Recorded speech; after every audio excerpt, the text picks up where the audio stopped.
성도 여러분, 오늘은 다니엘 12장 마지막 장의 내용을 살펴보려고 합니다. 마지막 장의 내용은 특별히 여러분에게 희망과 꿈, 또 그리고 뭔가 가슴 벅차오르는 그 감동을 좀 주는데요. 여러분, 여기 적혀 있는 이 말씀 한 구절 한 구절이 다니엘에게 선포되어진 말씀이라고 생각하지 마시고 종말의 때를 살아가는 우리에게 선포되는 하나님의 말씀이라 생각하며 한 절 한 절을 깊이 읽어보시면 가슴 뛰는 감동을 좀 느낄 수 있을 것이라 생각합니다.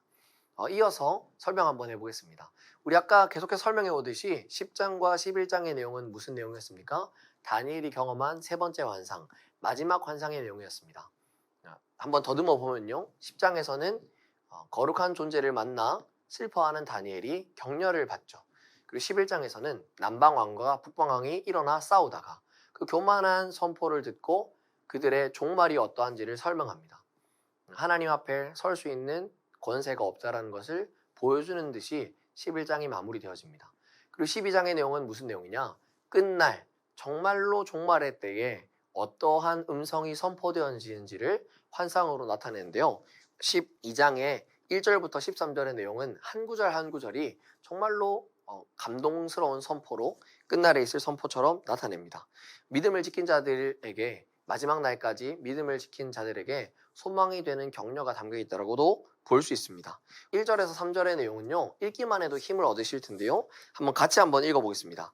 그때에 내 민족을 호위하는 큰 군주 미가엘이 일어날 것이요 또 환난이 있으리니 이는 개국 이래로 그때까지 없던 환난일 것이며 그때에 내 백성 중 책에 기록된 모든 자가 구원을 받을 것이라.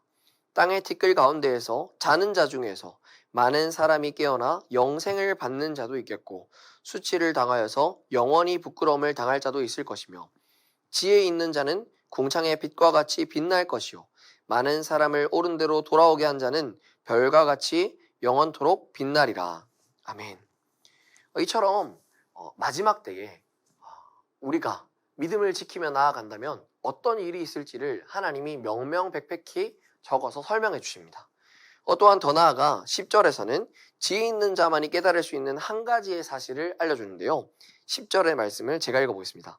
많은 사람이 연단을 받아 스스로 정결하게 하며 희게 할 것이나 악한 사람은 악을 행하리니 악한 자는 아무것도 깨닫지 못하되 오직 지혜 있는 자는 깨달으리라.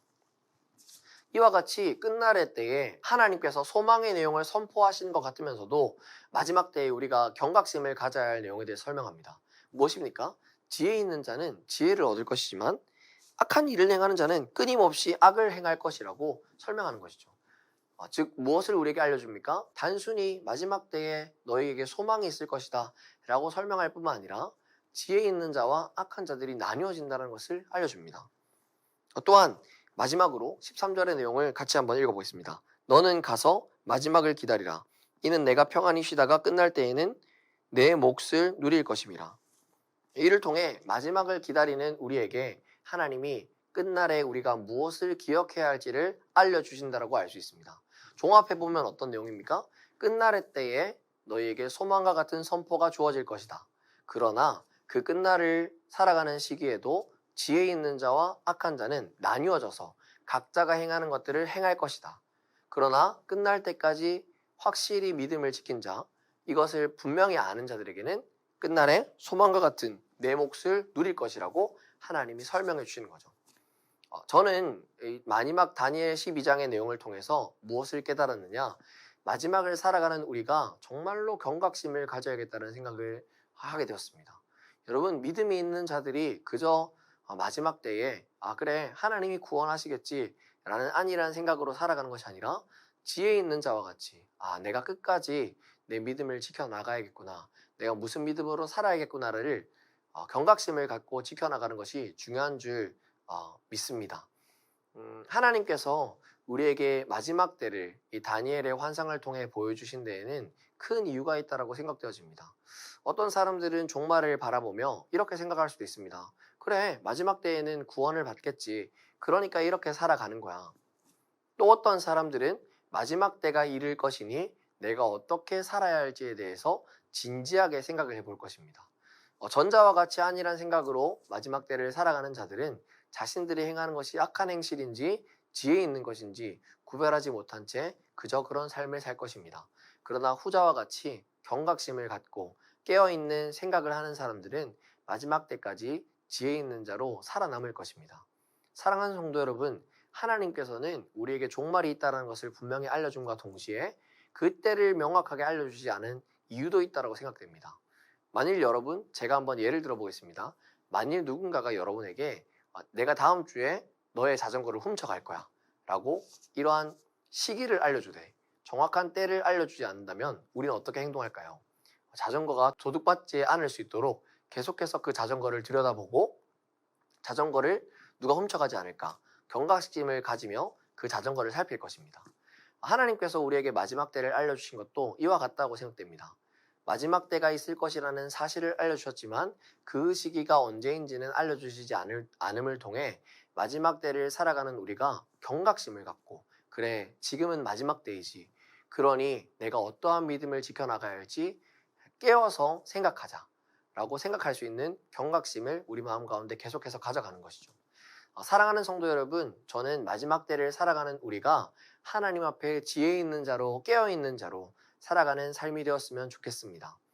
그저 그런 믿음으로 안일한 생각으로 악을 행하든 지혜를 행하든 왔다 갔다 하는 삶이 아니라 정말로 마지막 때에 하나님 앞에 섰을 때 부끄러움이 없는 삶으로 그렇게 살아가는 것이 이 종말의 때를 기다리며 살아가는 믿는 자의 삶의 모습일 줄 믿습니다.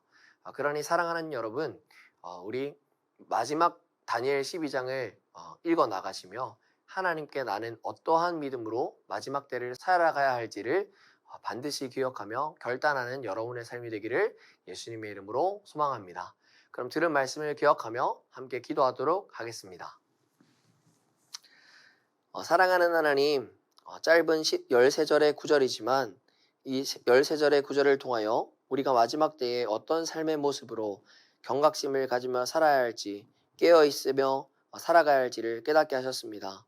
주님, 이 한 절 한 절의 고백이 우리에게 소망의 고백이 되고 우리에게 경각심을 일깨워주는 고백이 되듯 우리가 이 마지막 때에 악한 행실로 하나님을 괴롭게 하는 것이 아니라 주님 앞에 부끄러움 없는 깨어있는 행실로 지혜 있는 행실로 마지막 때를 올바르게 살아가는 믿음의 성도들 될 수 있도록 우리의 삶을 붙들어 주시옵소서. 다니엘 1장부터 12장까지 우리에게 많은 모습들을 보여주셨습니다. 오늘을 살아가는 우리에게 믿음이 무엇인지 깨닫게 하셨고 또한 마지막 때를 기다리며 살아가는 우리가 어떠한 믿음으로 계속해서 나아가야 할지를 깨닫게 하셨는데 주님께서 주신 이 믿음의 경각심을 잃지 아니하고 끝까지 믿음으로 살아내는 성도들 될 수 있도록 우리의 삶을 붙들어 주시옵소서. 그렇게 우리의 삶을 붙들어 주실 줄 믿습니다. 감사드리며 예수님의 이름으로 기도드립니다. 아멘.